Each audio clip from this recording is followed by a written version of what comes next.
নমস্কাৰ আপোনালোক সকলোকে পুনৰবাৰ আপন নিউজৰ অন্য এটা ভিডিঅ'লৈ স্বাগতম জনাইছোঁ। মহিলাসকলৰ কাৰণে এটা বিৰাটেই ভাল খবৰ ওলাই পৰিছে। কেন্দ্ৰ চৰকাৰৰ ফালৰ পৰা মহিলাসকলৰ কাৰণে এটা ভাল খবৰ ঘোষণা কৰিছে। এতিয়া মহিলাসকলে গাড়ী চলাই পইচা উপাৰ্জন কৰিব পাৰিব। মহিলাসকলক এটা নতুন উপাৰ্জনৰ পথ মুকলি কৰি দিছে কেন্দ্ৰ চৰকাৰৰ ফালৰ পৰা। বৰ্তমান সময়ত ডাঙৰ চিটিবিলাকত পুৰুষসকলে গাড়ী চলাই দৈনিক বহু টকা উপাৰ্জন কৰি আছে। যেনে ৰেপিডো হৈ গ'ল, যেনে ওলা হৈ গ'ল, যেনে উবেৰ হৈ গ'ল। তো এই বাহনবিলাক চলাই বৰ্তমান সময়ত ডাঙৰ চিটিবিলাকত পুৰুষসকলে যথেষ্ট পৰিমাণৰ টকা উপাৰ্জন কৰি আছে। কিন্তু এতিয়া মহিলাসকলেও সেই ফেচিলিটিটো লাভ কৰিব। এতিয়াৰে পৰা মহিলাসকলেও ওলা উবেৰ এইবিলাক চলাব পাৰিব। আৰু তাৰ লগতে এতিয়া যিসকল মহিলাই নেকি ওলা উবেৰ ৰেপিডো লৈ কৰবাত যাতায়াত কৰে সেইসকল মহিলাৰ কাৰণেও এটা ভাল খবৰ ওলাই পৰিছে। 2026 চনৰ 1 জানুৱাৰীৰে পৰা আমাৰ ভাৰতবৰ্ষত সলনি হ'ব এটা নতুনকৈ নিয়ম। মহিলাসকলৰ কাৰণে এটা বিৰাটেই ভাল খবৰ ওলাই পৰিছে। সেই সম্পৰ্কত মই আজি আপোনালোকক জনাম। তো ভিডিঅ'টো প্ৰথমৰ পৰা শেষলৈকে চাই থাকিব। মই শ্ৰী পাণ্ডু গগৈ, আপোনালোকে চাই আছে আপোন নিউজ। আহক আৰম্ভ কৰোঁ আজিৰ ভিডিঅ'। আমাৰ ভাৰত চৰকাৰৰ ফালৰ পৰা আমাৰ ভাৰতবৰ্ষত যিমানবিলাক নেকি টেক্সি কোম্পানী আছে, মানে টেক্সি প্ৰভাইডাৰ কোম্পানী আছে, প্ৰত্যেকটো টেক্সি প্ৰভাইডাৰ কোম্পানীলৈ নিৰ্দেশনা জাৰি কৰি দিছে যে এতিয়াৰে পৰা টেক্সি প্ৰভাইডাৰ কোম্পানীসমূহে তেওঁলোকৰ কোম্পানীসমূহত ফিমেল এমপ্লয়ী এপইণ্ট কৰিব লাগিব। সেয়াই নহয়, তাৰ লগতে এতিয়াৰে পৰা মহিলাসকলক উৎসাহিত কৰিব লাগিব তেওঁলোকে গাড়ী চলাবৰ কাৰণে।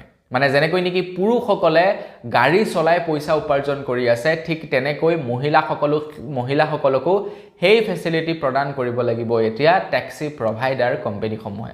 টেক্সি প্ৰভাইডাৰ কোম্পানী মানে ক'লোৱে ওলা, উবেৰ, ৰেপিডো এইবিলাক। তো এই ওলা, উবেৰ, ৰেপিডো যিবিলাক টেক্সি প্ৰভাইডাৰ কোম্পানী আছে এইসমূহলৈ জাৰি কৰা নিৰ্দেশনা অনুসৰি এতিয়াৰে পৰা ওলা, উবেৰ এইবিলাকত মহিলা ফিমেল ড্ৰাইভাৰ এটেণ্ড থাকিব লাগিব। সেয়া কি হিচাপে কোম্পানীসমূহে নিযুক্তি দিয়ে সেয়া কোম্পানীসমূহৰ ওপৰত ডিপেণ্ড কৰিব। কাৰণ মহিলাই পটকে টেক্সি ছাৰ্ভিচ মানে আৰম্ভ কৰিব নিবিচাৰিবও পাৰে, বা মহিলাই পটকে গাড়ী চলাই ওলা উবেৰৰ ভাড়া নামাৰিবও পাৰে। মহিলাসকলে হয়তো ভয় কৰিব পাৰে। এতিয়া সেইটো কোম্পানীৰ ওপৰত ডিপেণ্ড কৰিব যে মহিলাসকলক কেনেকৈ আগ্ৰহী কৰে ওলা উবেৰ চলাবৰ কাৰণে। কিন্তু কোম্পানীসমূহে মহিলাসকলক উৎসাহিত কৰিবই লাগিব ওলা উবেৰ ৰেপিডো চলাবৰ কাৰণে। যেনেকৈ নহওক দৰমহা দিয়েই হওক বা অন্যান্য ফেচিলিটি দিয়েই নহওক কিয়, মুঠৰ ওপৰত মহিলাসকলক আগ্ৰহী কৰিব লাগিব। তাৰ লগতে আকৌ মহিলাসকলৰ ছেফটিৰ কাৰণে এটা ৰুলো বনাই দিছে যে আপুনি যেনিবা এগৰাকী মহিলা, আপুনি গুৱাহাটী মহানগৰীত এখন টেক্সি বুক কৰিলে, আপুনি সিলেক্ট কৰিব পাৰিব যে আপুনি পুৰুষৰ গাড়ীত যাব নে মহিলাৰ গাড়ীত যাব, সেইটো আপোনালোকে সিলেক্ট কৰিব পাৰিব। আৰু যিসকল মহিলাই গাড়ী চলাব সেইসকল মহিলাকো সেই অপশ্যনটো দিয়া যাব যে তেখেতে পুৰুষৰ গাড়ী একচেপ্ট কৰিব, মানে পুৰুষৰ ৰাইড একচেপ্ট কৰিব নে মহিলাৰ ৰাইড একচেপ্ট কৰিব। তেখেতলোকেও সেই বস্তুটো এতিয়াৰে পৰা চুজ কৰিব পাৰিব বুলি জনাইছে, যাতে যিজনে চলায় তেখেতো ছিকিউৰ হয় আৰু যোনে গাড়ীত উঠি যায় তেখেতলোকো যাতে ছিকিউৰ হয়। এতিয়া ওলা, উবেৰ এই টেক্সি গাড়ীবিলাক চলাই বৰ্তমান সময়ত আমাৰ ভাৰতবৰ্ষত বহু পুৰুষে যথেষ্ট পৰিমাণৰ টকা উপাৰ্জন কৰি আছে। দৈনিক অতি কমেও 1000 টকা হাজিৰা পৰে টেক্সি ড্ৰাইভাৰসকলৰ। গতিকে সেই হিচাপত এগৰাকী মহিলাই যদি গাড়ী চলায় মহিলাসকলৰো উপাৰ্জন হ'ব আৰু লগতে যিসকল মহিলা যাত্ৰী থাকিব তেওঁলোকৰো সুবিধা হ'ব, তেওঁলোকো ছিকিউৰ থাকিব। কাৰণ পুৰুষৰ সৈতে যাবৰ কাৰণে অকণমান ভয় কৰে মহিলাসকলে। গতিকে তেনে ক্ষেত্ৰত মহিলাসকলে নিজেই চিলেক্ট কৰিব পাৰিব, চুজ কৰিব পাৰিব যে মই কাৰ লগত যাম, পুৰুষৰ লগত যাম নে মহিলাৰ লগত যাম। পুৰুষৰ লগত যাব বিচাৰিলে পুৰুষৰ লগত যাব পাৰিব, মহিলাৰ লগত যাব বিচাৰিলে মহিলাসকলৰ লগত যাব পাৰিব। ইয়াৰ ফলত দুয়ো পক্ষৰে লাভ হ'ব।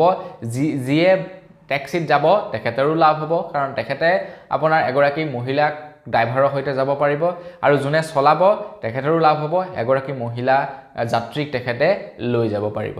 এইটো আমাৰ ভাৰতবৰ্ষৰ প্ৰত্যেকখন ষ্টেট, ইনফেক্ট আমাৰ অসমতো এই নিয়মটো লাগু হ'ব। জানুৱাৰী মাহৰ পৰা আপোনালোকে ওলা, উবেৰ, ৰেপিডো এইবিলাকত মহিলা ড্ৰাইভাৰ দেখিবলৈ পাব।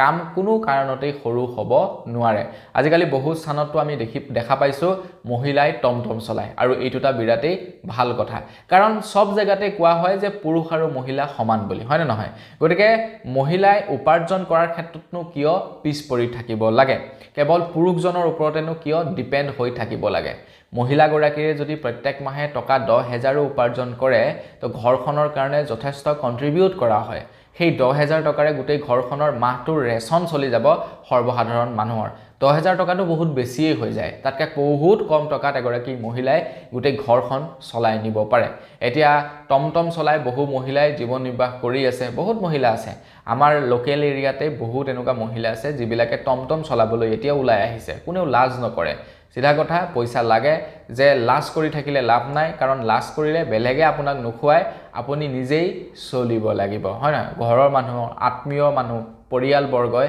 আপোনাক কেইদিন চাব দুই এদিন চাব কিন্তু আপোনাৰ হাজবেণ্ড নোহোৱাৰ মানে মুহূৰ্তত যদি আপোনাক কোনো লোকে সহায় কৰিবলৈ যায় তেনে গম পাব যে তাত কিবা স্বাৰ্থ নিশ্চয় থাকিব গতিকে তাতকে ভাল নিজৰ চৰিত্ৰ মানে কুলক্ষিত কৰাতকৈ মই ভাবো কাম কৰি খোৱাত একো আপত্তি নাই গতিকে মহিলাসকলৰ কাৰণে এইটো এটা খুবেই ভাল ব্যৱস্থা উলিয়াইছে ভাৰত চৰকাৰৰ ফালৰ পৰা তো বন্ধু বান্ধৱীসকল কমেন্ট সেকশনত জনাব ভাৰত চৰকাৰৰ এই নতুন পদক্ষেপটোক আপোনালোকৰ কেনে লাগিছে এতিয়া সেই বস্তুটোক আপোনালোকে কেনেকৈ একচেপ্ট কৰে আপোনালোকৰ লগত কথা চৰকাৰে নিয়ম উলিয়াটো উলিয়াই দিছে তো বন্ধু বান্ধৱীসকল বস আজিৰ ভিডিঅ জনাবলৈ খবৰ ইমানটোৱে আছিল খবৰটো জানি কেনে পালে জনাব পুনৰ টাইমটো লগ কৰা খাজলি বিৰাম মাগিছো ধন্যবাদ জয়